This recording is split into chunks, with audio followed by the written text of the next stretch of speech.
characters, incidents, names, and situations used in this story are fictitious. The resemblance to any person living or dead is purely coincidental. The following video contains some horror elements and suitable for a mature audience, 16 plus. This channel and video is not for kids.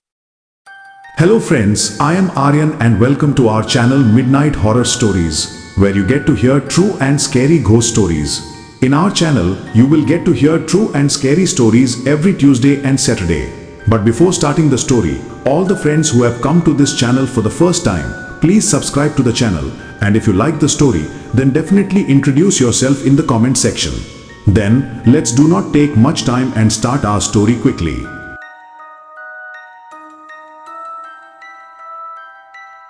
Today, I have brought you some such customs related to a village which may seem funny to all of you, and because this is what some people living in the city had thought. They also felt that the customs performed by the people of the village were only fabrications. But when he went there and saw everything with his own eyes, he was surprised. Look, every village has its own separate lifestyle and culture, and there are some rules and regulations made by the villagers which all the people have to do there. Every place has its own rules and regulations, and it is good to follow all of them. Sometimes, many of us refuse to follow all those rules because we find the reason behind them to be very fabricated. But what if the reason is valid? The village I am talking about today is a village situated within Himachal. And because the villages in Himachal and northeast Assam etc., the tribes of the villages are also a little different, and their culture is also different. They have some different gods, they have different beliefs.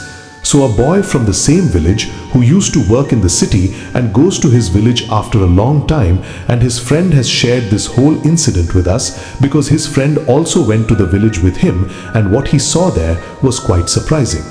So let's start today's story. This village of Himachal was like the rest of the village. Here too, like all the villages, there was prosperity. But here there were some rules for performing the last rites after death, which all the people had to strictly follow. In such a situation, many children of the village went out of the village to study. These children who had gone to big cities and were educated in big cities were now working outside the village. Because of this, their visit to the village was very less. They used to come home only on the festival of Tej, and one of them was a boy, Raghu. Raghu was the son of a farmer from the village. His father used to live here and do farming, and today Raghu was going to come to the village after a long time. Raghu was accompanied by his wife and a friend and his wife. They wanted to visit Himachal, and when Raghu told him that he was from here, they also came here with him. After coming here, they enjoyed the beauty of the village. In fact, this pollution-free village was very beautiful. After coming here, Raghu's friend Nandan said, "Truly Raghu, you are very lucky, that's why you live in such a beautiful place. I don't understand how you feel like leaving this place." Then Raghu said, "Everything has to be done, brother, because seeing the beauty of the village does not fill the stomach, and there is not much special income in the village. My father is a farmer. But where do you get so many comforts these days? That's why you have to go to the city and earn. But it is good that I get all the facilities in the city, and after earning from there, my family is also running very well. My father has taken more land here with that money." Hearing this, Raghu's wife Nisha said, "Your village is really beautiful, but I don't understand the customs here." Meaning customs were also followed in my village, but there are very strange customs here. Hearing this, Nandan's wife Anita said, "What are you talking about, sister-in-law? What kind of rules are there here?" Then Nisha said, "What should I tell, sister-in-law? It's a very strange rule. For example, at the time of marriage, a salt circle was made around the house. When there are children, it is necessary for someone in the house to wake up on the first night, and so much so that in the night time, the fire is lit all night at that time. The mother is not even allowed to leave the room, let alone the house, and the strangest thing is that if someone dies in the evening, then someone will be sitting near her until her funeral is done, and all the people who are sitting near her should be awake, otherwise they say that disaster happens." Hearing this, Nandan was surprised and said, "Many places believe this, but why is this thing considered so strictly here?" Hearing this, Raghu said, "I don't know much, but they just say that if all the people with the corpse fall asleep, then the corpse comes alive, and not only that, the corpse takes all of them up with it." Hearing this, Nandan said that all this is just the delusion of the villagers and nothing else. They must have made these rules because many people may not be listening and the last rites are not performed after the sun goes down. Hearing this, Anita said, I don't think there is such a thing because there is a reason for everything. And if there is good, then there must be evil, because if we have not seen it with our own eyes, then we cannot deny it. Maybe something like this happened in the past. That is why we should take this thing seriously. Hearing this, Raghu said, Arey sister-in-law, there is no need to take so much tension in this. It's all just a matter of saying and hearing, and who believes these things in today's world? I haven't seen anything like that. Hearing this, Anita said, if we don't see something, it doesn't mean it doesn't exist. We have never seen God, but He exists, so all of them can also exist. And even if we don't, then what is the harm in believing it for our own benefit? None of them said anything on this because they all knew that Anita is a bit of a superstitious type of woman and she believes a lot in all this. They stayed there and learned more about the culture there. During this time, in a conversation with an old man of the village, they all asked about the funeral that was not to be done that evening. Then they said that nothing like this has happened in our village till date, but they tell us that something like this happened a long time ago. After this, the old Baba started telling, Friends, I will tell you that in my own words. A long time ago, about 70, 80 years ago, some old people were lighting a fire in this village in the evening during the winter. During this time, when it was a long time while talking, one of the old men was called by his grandson. Come on, Grandpa, it's time to eat. The old man then came home with his grandson. Here he ate food, and after eating and drinking, he was lying down when suddenly his chest suddenly started hurting. He told his family about it. Then his sons took him to the hospital in a bullock cart, but by then he had succumbed to his injuries. It turned out that he had a heart attack. Mourning spread throughout the house. Everyone in the village came to know about this, and some knowledgeable people came there at the same time.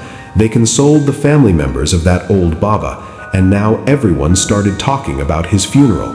Then an old man said, The sun has gone down, and there is no funeral at this time, so let's do one thing. They performed their last rites in the morning. Everyone agreed to this, and the rest of the villagers went to their village, leaving the family members and some special people there. During all this, the women and children of the house were staying together in the other room, but the men of the house were sitting there near the body of that old Baba. The two sons of that old Baba were living and working in the cities, and at that time there were no mobiles. That's why they couldn't get the news. So his one son, who was here, was the one who was going to do everything. 7 people, including the old Baba's younger brother and one of his sons, the son of that Baba. 2 men from the neighborhood and some of Baba's friends were present there. Gradually, the night was getting deeper, and there came a time when one by one these 7 people fell asleep. They all fell asleep, but in the meantime they got up from their place. During this time he had a terrible smile on his face, and he looked at everyone one by one and then started moving quickly towards the village crematorium. During all this, a man from the village who had to go to the toilet at that time, he was getting up and going to the fields when he noticed that Baba. Seeing them, he spoke in surprise. "Oh Baba, you're alive. I heard you were dead." Hearing this, Baba stopped and said, "Son, someone must have joked with you. I'm all right. The bus was going to the fields to visit his son. He's out in the cold, so he's worried." After this, the Baba left from there, and the man also proceeded towards his fields. The old man went straight to the crematorium and went there and made 7 pyres very quickly. After all this, he came home and one by one brought the 7 people present there to the crematorium and laid them on those pyres. While he was taking his last companion, his grandson saw him doing this and told this to his mother. At first, everyone thought it was probably joking, but then he felt that he could not make such a joke at such a time. And thinking of this, when all the women went to the room where the 7 people were sitting with the body of the old Baba, they found that the room was completely empty. Seeing all this, they all shouted and gathered the people of the neighborhood and told the whole story. Everyone started looking for them in the whole village, but no one looked at the crematorium, and Baba did not know what he had done to those 7 people, that they were not even moving, and in this condition, those old Baba burnt them all alive. But during all this, it was about to be morning, and a man who had gone around for defecation in the morning suddenly noticed those pyres burning in the crematorium. And so much not only that, the people who were lying in those pyres had already regained consciousness and were running around burning like this. Seeing all this, the man gathered the people around and extinguished the fire of all of them. But 6 of those 7 people had been burnt to death, and only the nephew of the old Baba was left, but he too was severely burned. After all this, according to the words of the man who went to defecate at night and the grandson of that old Baba, it was found that after everyone slept, the old Baba got up like a living corpse and burnt them all. From that day onwards, if someone dies in the evening in this village, if no one is cremated, then everyone present near the body remains awake so that such a mishap does not happen again. With that, the old Baba stopped telling. None of them said anything further. But Raghu and Nandan did not believe in all this at all. While Raghu was a resident of this village, but still it all seemed to him to be just a story. But no one thought about what happened the next day. The next day, in the evening, it was found that a boy living in the village had been bitten by a snake, because of which he had died, and now it was going to be night. Because of this, he could not be cremated, and tonight his body was inside the house. There were many people sitting around his house, but due to the heavy night, they had also gone to their homes, and now only a few acquaintances were left inside that house. They were told that no one would sleep at night. Some people in the village who believed these things followed this and kept awake, but the old people went to sleep after a while, and the young people now sat near the body. The mother of the boy had fainted due to grief over the loss of her son, and some women stayed with her in her room to take care of him. The same men were staying near the corpse. They were all waiting for the early morning to come and his last rites would take place, but there was something else acceptable to be here. Everyone was sitting quietly like that. For this reason, one by one, all of them fell asleep, and no one had even dreamed of what happened here. During all this, Raghu and Nandan were sitting and drinking alcohol. His wives were angry at his drinking, so he was sitting in the courtyard and drinking after his sleep. He had drunk too much, because of which he felt that a lot of things were happening like this. And during this time, Nandan's eyes fell on a shadow coming from the street in front. He saw that the shadow was coming towards him with someone on his shoulder. Seeing this, Nandan said to Raghu, "Man, I have been more tired, or someone is really picking up someone from the front and bringing it towards this." Hearing this, Raghu ignored him and said, "1. It is so dark that nothing is clearly visible. On top of that, you've also drunk alcohol. Because of that, you must be delusional. There is nothing like that." After speaking, he started drinking again.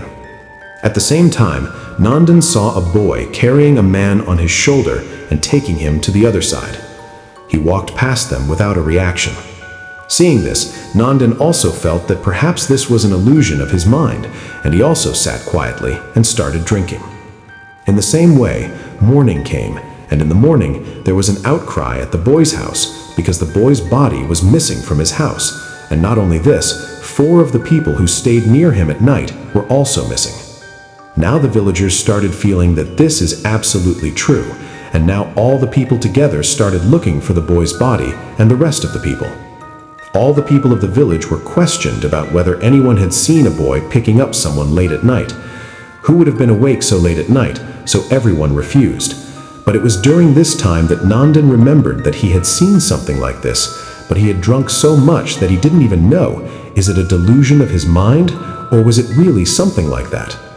He talked to Raghu about this, and now Raghu started getting a little scared that there was nothing like this in reality. And he went and told this to the boy's family. Hearing all this, an elderly man said, "If this is the case, then we should all go to the crematorium and see, because if this is true, then there must have been a warning of all those people."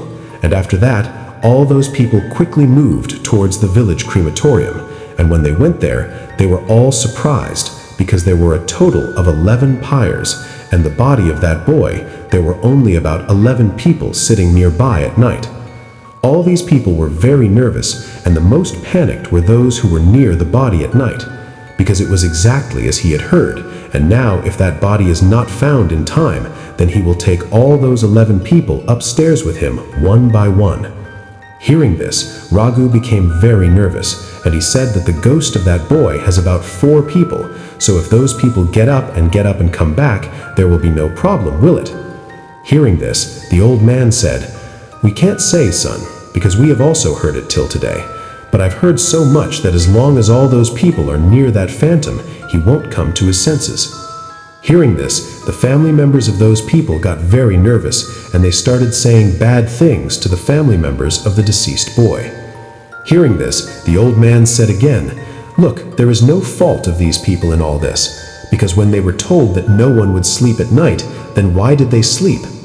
Even if they had fallen asleep, they would all fall asleep one by one, but no, they all slept together. What they thought was all a joke. Some rules and regulations are made only for the good. You should also keep this in mind." Hearing this, they calmed down a bit, and then one of the men said, "We made a big mistake. But now how can we correct this mistake?" Then the old man said, "We have to find that body and cremate it before it is night. And even if we can't do that, no one will sleep tonight, and even the crematorium will be guarded so that the corpse can't come there and do anything." On this, they all agreed, and then in the whole village, they started looking for that corpse and those missing 4 or 5 people. But even after searching all day, they couldn't find it. They searched every house in the village's forest, farm, barn, but they didn't find them. The villagers were very nervous about all this. No one knew what to do. Hearing all this, Anita had a fever. Because of this, she was resting in her room, but she was so scared of all this that she didn't want to be in the room alone. He was afraid that the corpse might come and kill him too, and for this reason, Nisha was also staying with him. While all the people were looking for the corpse in the village, Nisha and Anita were sitting in a room with the door closed. After some time, Anita nervously said, "I don't know why, sister-in-law, I don't feel like staying here at all. I want to go back. A living corpse is roaming around like this. I don't know when they will come here and finish us. We tell them that they will take us back home." On this, Nisha said, "And if that live corpse catches us while going somewhere on the way, then trust that everything will be fine. People are searching for this. That corpse is not small, so it will be easily caught. You just have faith." Nisha's point was right, but living here was no less dangerous. Both of them were sitting inside the room with the door closed. The bed on which Anita was sitting had a window at the back of the bed. After some time, Nisha said, "I have to go to the bathroom. I just came in 2 minutes." After speaking, Nisha went to the bathroom. At the same time, a hand came from the window inward and tried to pull Anita out of the window. All this made Anita very nervous and screamed loudly. Hearing her screams, all the people in the house came towards her, but by then, whoever that hand was had left. Everyone asked Anita the reason for her screaming like this, and Anita nervously told them everything. When they looked around the window, they found that there was nothing there. From all this, everyone felt that perhaps Anita was so nervous that she was getting confused like this. But Anita kept saying that no, it really happened. But no one listened to him. Everyone started going back. At the same time, Anita heard a terrifying voice from behind her. "Don't worry, I have not come to pick you up." Hearing this voice, Anita became very nervous and ran and called everyone again. But everyone felt that maybe Anita was getting all this crazy. So no one paid any attention to his point at all. Anita told this to Nandan and said, "He said that he has not come here to pick me up. Maybe his target is someone else. We have to do something quickly, or else there will be disaster here.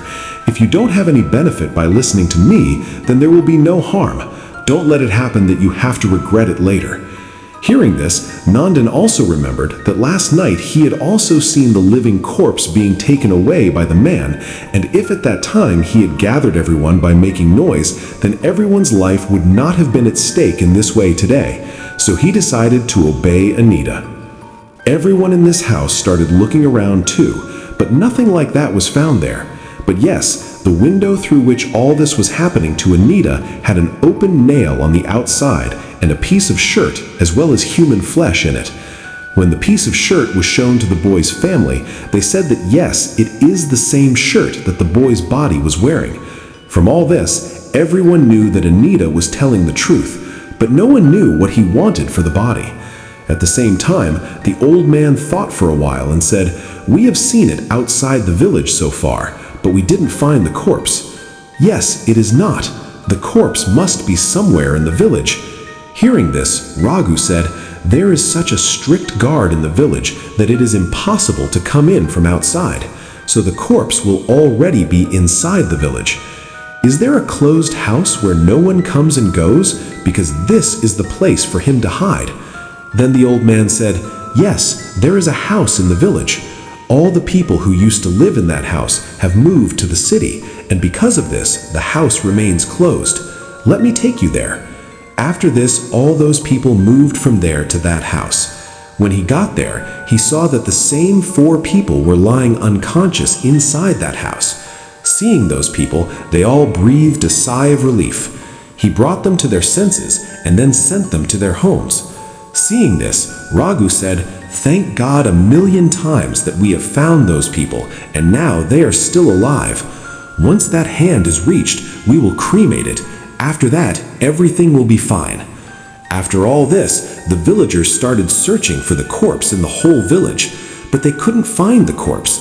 Exhausted, all the people went to their homes at night, and all the people were told that everyone would keep the doors of their houses closed, and even in the crematorium, many people would keep watch so that the corpse could not go there at night and do any kind of disturbance.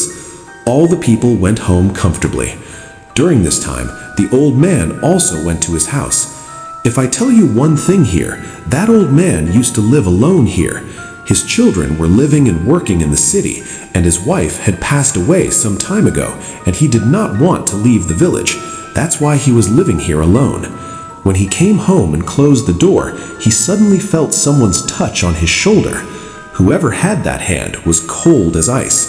As soon as that hand fell on his shoulder, a shiver ran through the old man's whole body.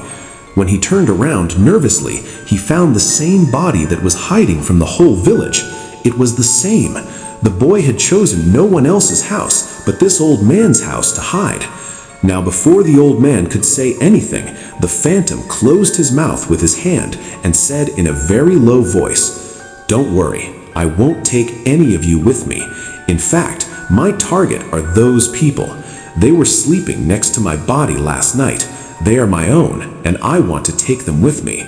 Hearing this, the old man was very nervous, and now before he could say anything, darkness fell in front of his eyes, and he couldn't remember what happened after that. The phantom had taken over the old man's body, because of which he was now in their control, and he set out to do the work of that phantom at night. The phantom couldn't move around much, otherwise he would have been caught, but someone else could have done his job in his place. The elderly man came under the influence of the body and went to the house of one of the men who was one of the 11 people who had slept near the boy's body. Late at night, when the people of the house saw someone knocking on the door, they panicked and asked who was outside. So the old man said, "This is me." They knew him very well, so they opened the door.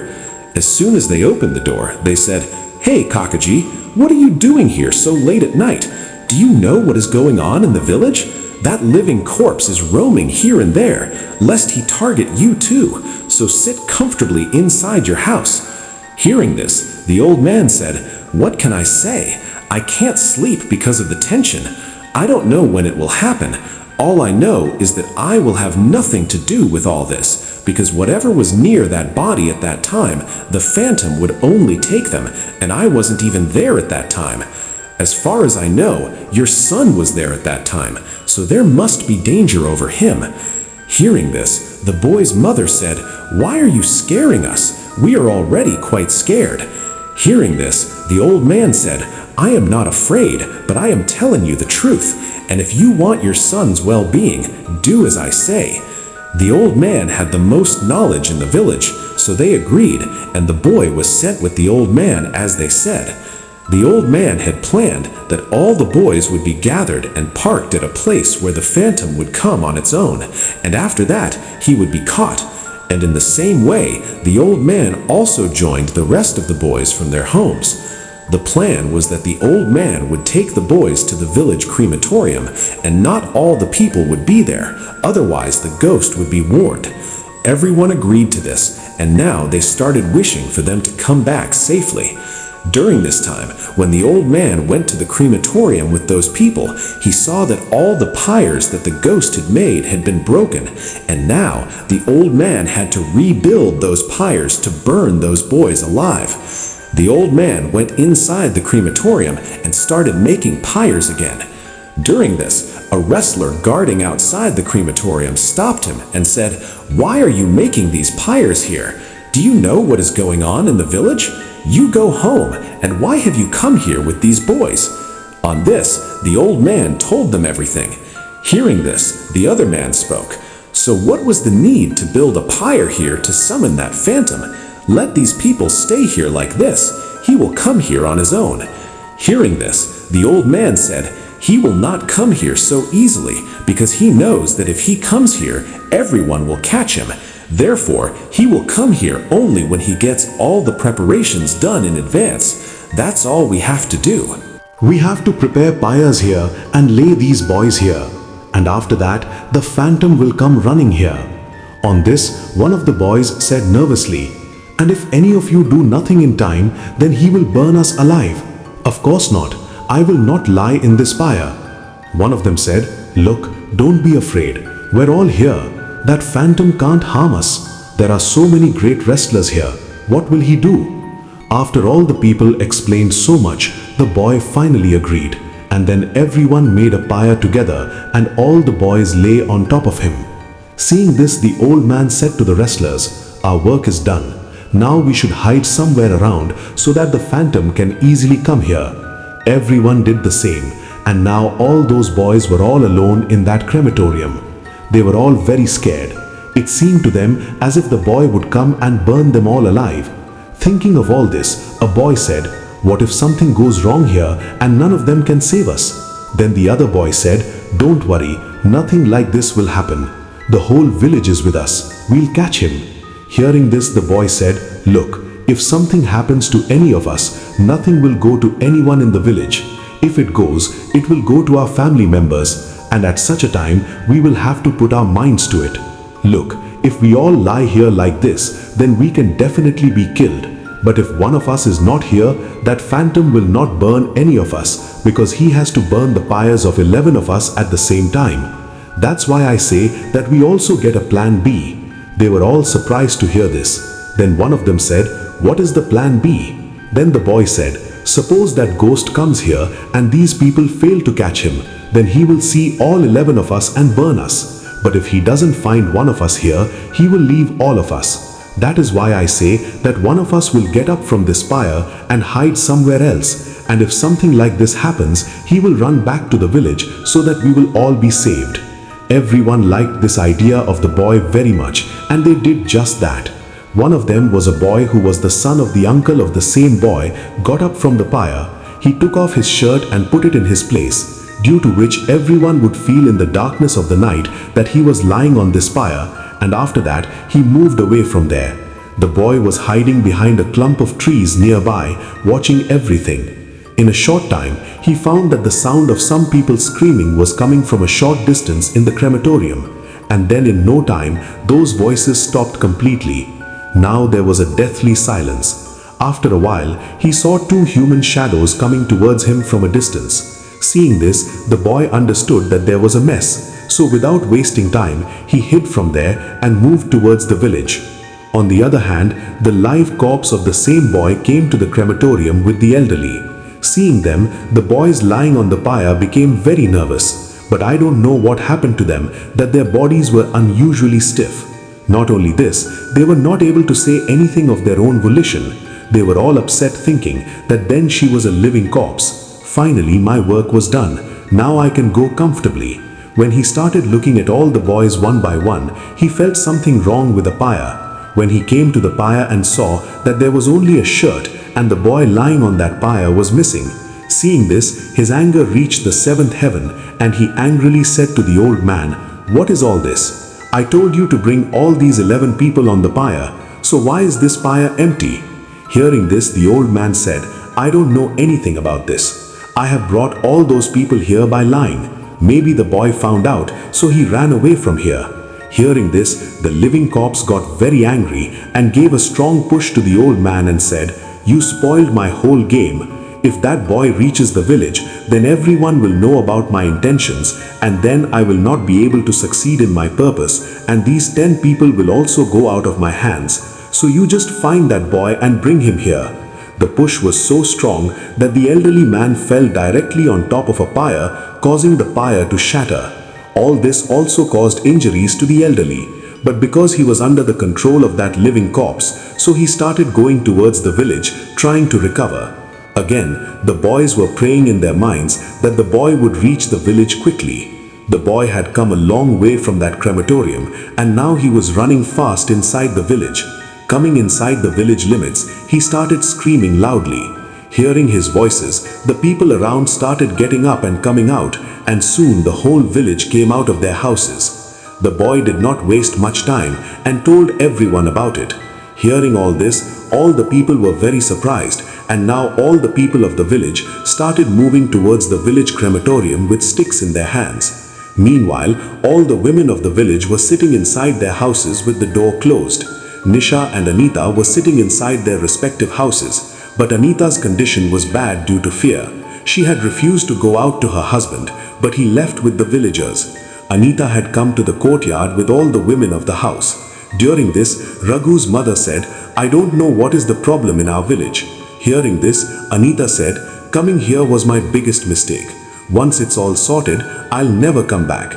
Hearing this, Nisha said, "Really got into good trouble." Hearing this, Nisha's sister-in-law said, "Oh, there is no such problem here every day. Do one thing, you sit down. I make tea for everyone."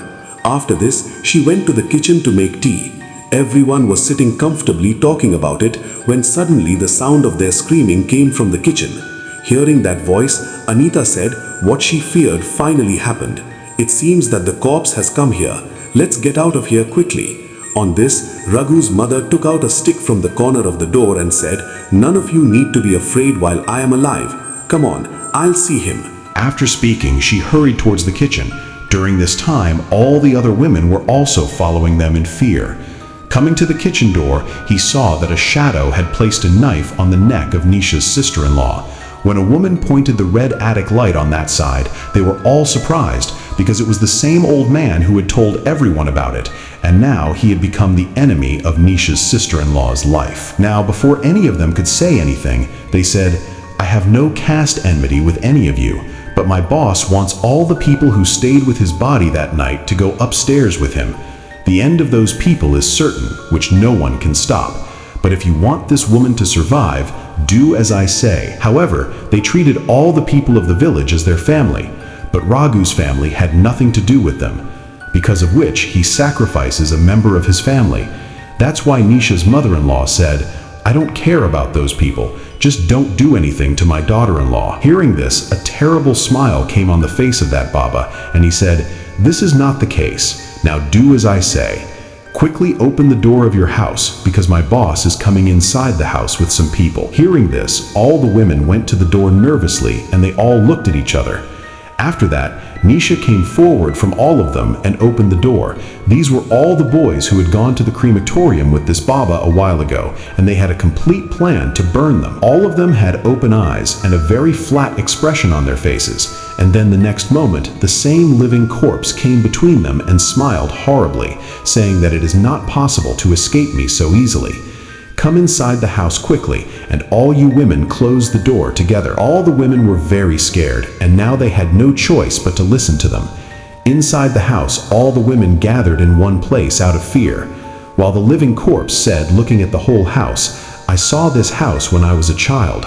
Raghu and I used to play together, but then everything changed. If I had not been bitten by a snake that day, I would be alive today. But let's go, it can't be changed. But whoever was with me that night will have to go with me." Hearing this, Nisha said softly, "But why do you want to take them? He is just your friend or relative."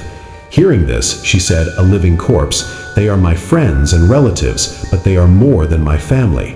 That's why even at that time these people stayed with me, and not any of my family members were with my body, because they loved me more than my family, and even at that time they wanted to spend more time with me, and because of this I am very attached to them, so I want to take them with me." Hearing this, Nisha's mother-in-law said, "Son, don't feel bad, but the truth is that he had no special attachment to you.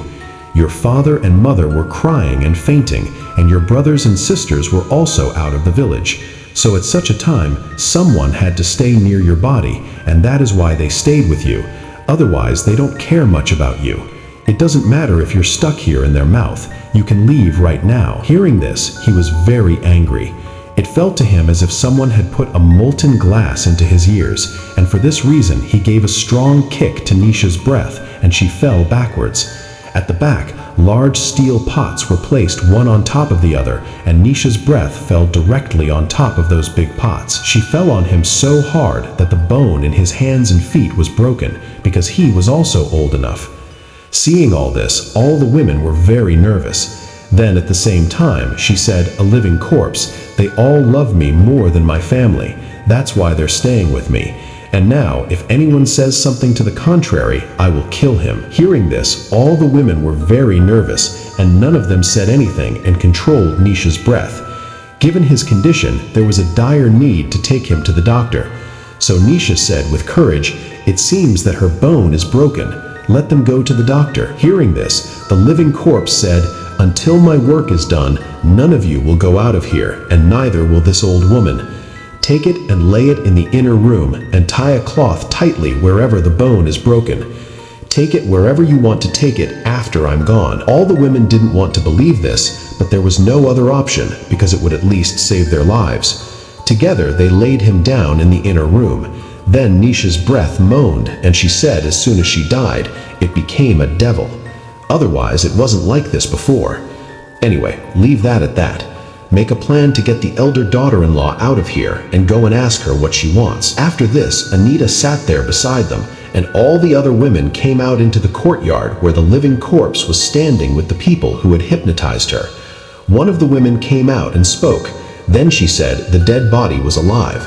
"I told them that I wanted to take all those who were with me at that time." Hearing this, Nisha said, "But all those people are standing with you, so you take them away.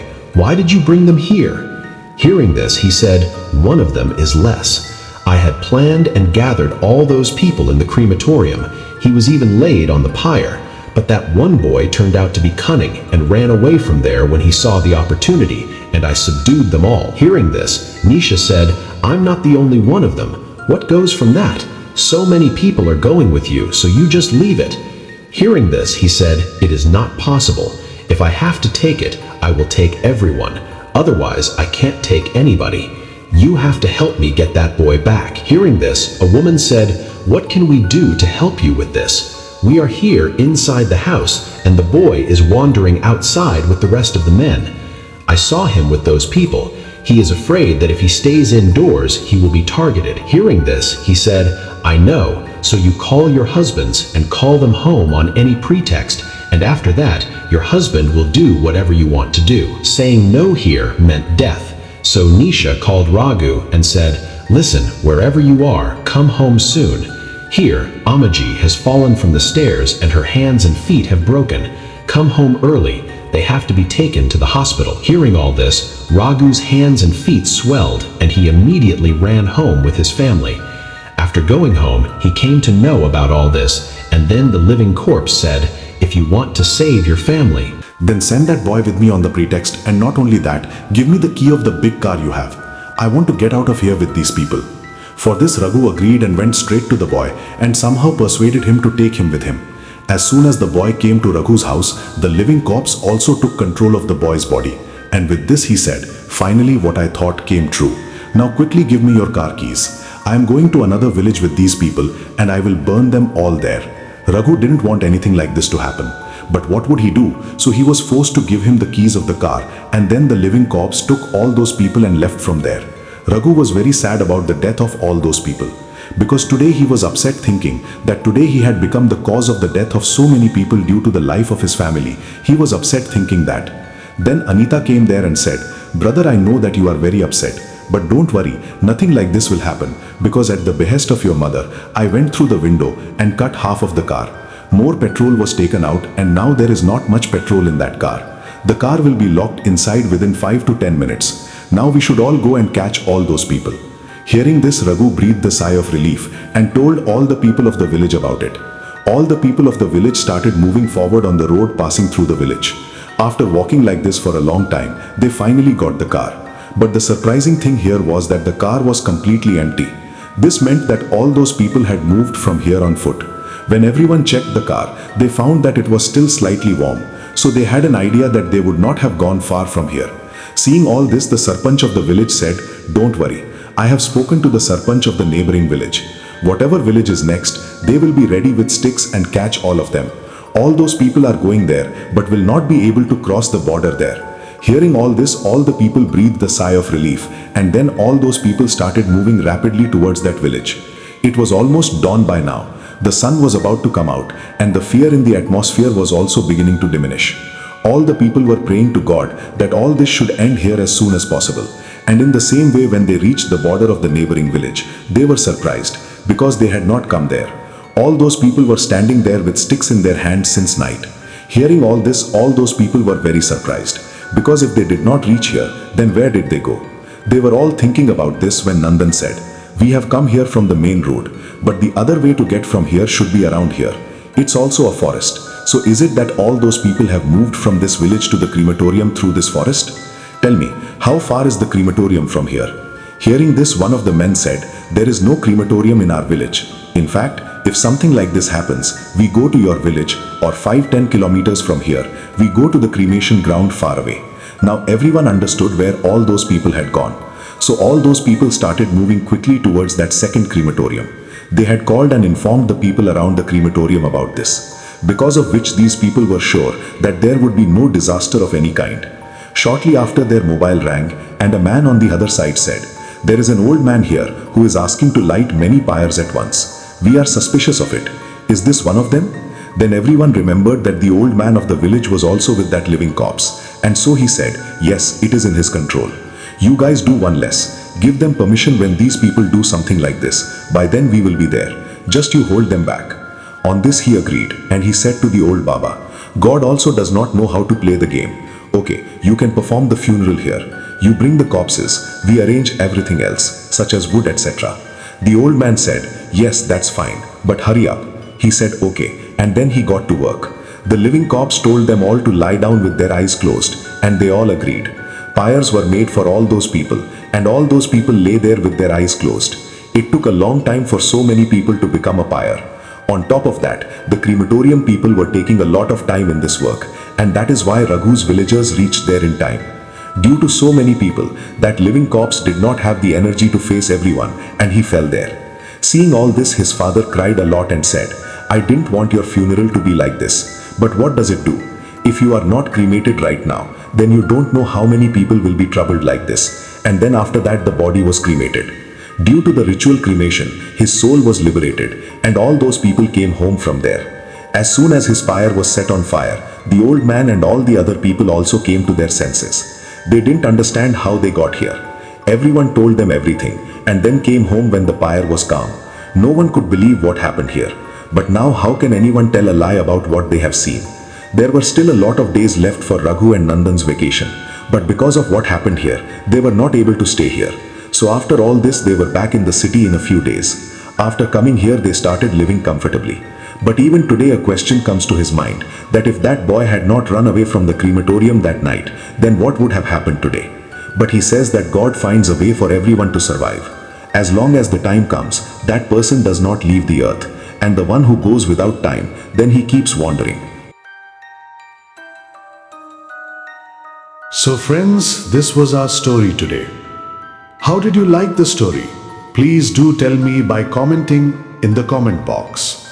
And also, those who haven't subscribed to the channel yet, please subscribe to the channel. Take care of yourself and your family. I will meet you soon with a new story. Thank you.